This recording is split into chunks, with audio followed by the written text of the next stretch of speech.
सपने में सांप क्यों दिखाई देते हैं, सांप के महत्व वाला जो वीडियो है वो लोगों ने बहुत पसंद किया है।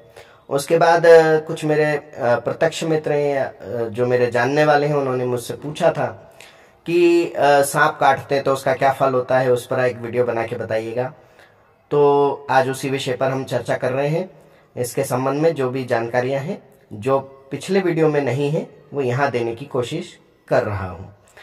निरंतरता के लिए आप पिछला वीडियो भी देख लीजिएगा, उसका लिंक मैं डालने की कोशिश करूँगा। अगर नहीं भी डाल पाता हूँ तो आप चैनल पे जाके उस वीडियो को देख सकते हैं। तो चलिए वीडियो शुरू करते हैं। नमोस्तुते महामाये मातंगी मोड़ेश्वरी सर्व कष्ट हरे देवी भक्ति मुक्ति प्रदायिनी धर्मारण्ये स्थिता देवी विद्यारण्ये संस्थिता रक्ष रक्ष महादेवी मोर कुलोधारिणी धर्मारण्ये तीर्थ स्थाने संस्थिता भवतारिणी दुष्ट कर्णाट की धाता श्यामला रूप धारिणी मोड़ जनहा वंदिता मातंगी मोड़ को ले कृपा करो सिद्धि बुद्धि प्रदे देवी अष्टादश भुज धारिणी।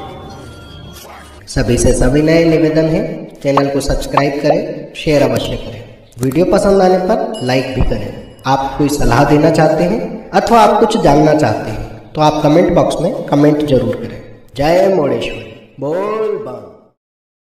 सपने में सांप का काटना बिल्कुल भी शुभ नहीं होता है। सांप का दिखना स्थिति पर निर्भर करता है कि आपको किस प्रकार के सांप दिखाई दे रहे हैं और वे किस प्रकार का व्यवहार आपके साथ कर रहे हैं। उस समय आपके मन की क्या गति है, आपकी धड़कनों की क्या गति है, आपका श्वास कैसा चल रहा है, इस पर निर्भर करता है कि उसका फल आपको कैसा प्राप्त होगा। सांप को देख करके आप भयभीत हो रहे हैं, आपके शरीर में कंपन बढ़ गया है, आपकी धड़कनें बढ़ गई हैं, तो निश्चित ही ये आपके लिए अशुभ संकेत है।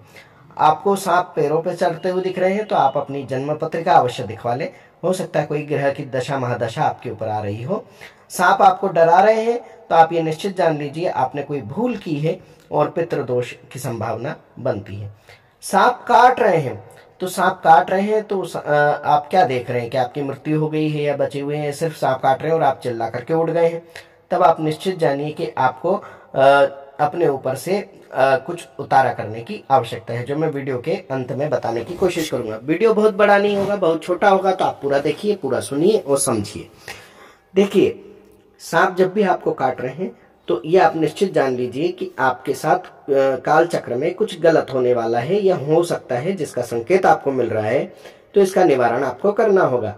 हालांकि ये वीडियो नागपंचमी के पहले आ जाना चाहिए था ताकि आप उस बड़े पर्व पर इस उपाय को कर सकें और आप सुरक्षित हो सके, लेकिन ऐसा नहीं है कि सिर्फ साल में एक बार ही ये हो सकता है। आप उस दिन तो अवश्य कर लें अगले साल जब भी नागपंचमी आती, परंतु क्या आप जानते हैं कि प्रत्येक माह के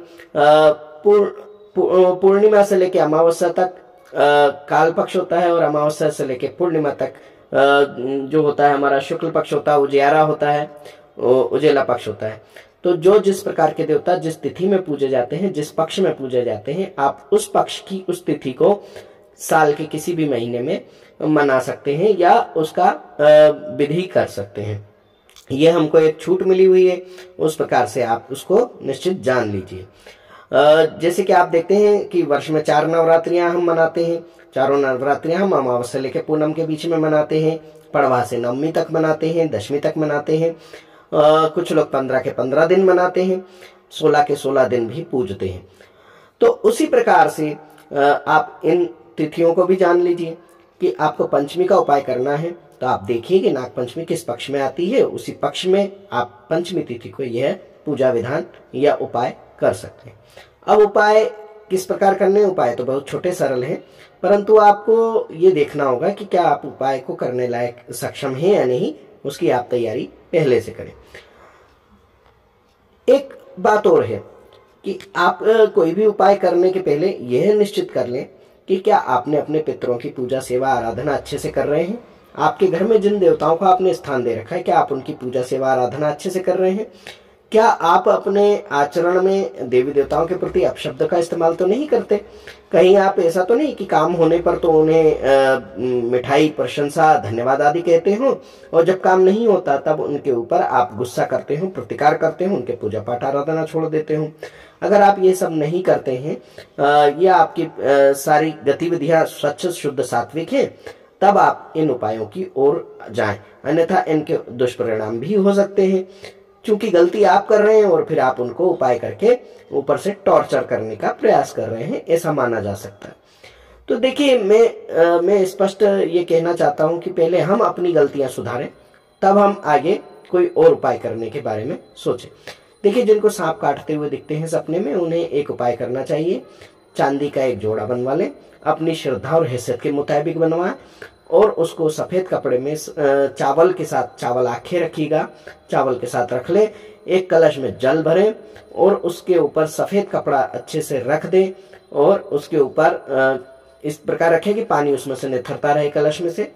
उसके ऊपर आप एक कटोरी, दिया या कुछ भी रख दें, उस दिए के अंदर आप फिर चावल भर दें और चावल भरने के बाद उसके ऊपर चांदी का नाग नागिन का जोड़ा आप बिठा दें। आप मन में संकल्प करें कि मैं यह पूजा आराधना सभी दोष निवारण के लिए कर रहा हूं, अपने पितृ दोष निवारण के लिए कर रहा हूं, मेरे देव दोष निवारण के लिए कर रहा हूं, मेरी सुप्त पड़ी कुंडलिनी के जागरण के लिए मैं कर रहा हूं, ताकि मेरे अंदर जो भी गलत भावनाएं, दुर्भावनाएं आदि के कारण मुझे दोष उत्पन्न होते हैं, मेरी कुंडली के अंदर जो ग्रह दोष आदि उत्पन्न होते हैं जिसके कारण मुझे ये भयभीत करने वाले स्वप्न दिखाई देते हैं, मुझ पर यदि कोई बुरा संकट का समय आने वाला है, तो उन सभी के निवारण के लिए मैं यह पूजा आराधना कर रहा हूं। हाथ में जल और चावल लेकर के उसको यह सब बोलते हुए छोड़ दें और छोड़ने के बाद आप सामान्य रूप से पूजा कर लें, सांकेतिक पूजा करें और आप कलश के ऊपर से यह जो आपने जो दिया, दिए के अंदर चावल और ये जो आपने नाग का जोड़ा रखा है, इसको अब एक सफेद कपड़े में डाल लें, अलग कपड़े में, जो कि लोटे के ऊपर गीला कपड़ा उसमें नहीं। अब उसको एक सफेद कपड़े में बांध लें, अच्छी तरीके से गठान लगा दें।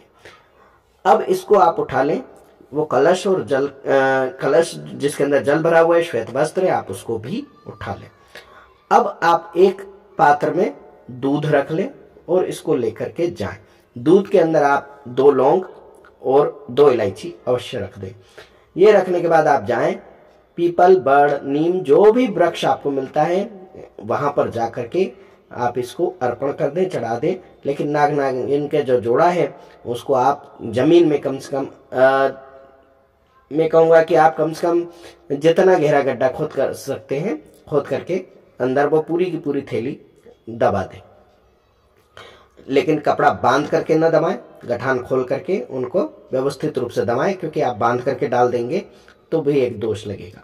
तो आप इसको पूरी तरीके से कर दें और उनसे कहें आप अपने स्थान पर निवास करें, आप यहाँ निवास करें, परंतु हमारे घर की तरफ कभी मुड़कर इस प्रकार से दोषपूर्ण दृष्टि से न देखें। जब भी आपकी नजर पड़े तो सूक्ष्म रूप से, आत्म रूप से, जीव रूप से आपकी नजर पड़े, आप प्रत्यक्ष रूप से कभी वहां प्रवेश न करें।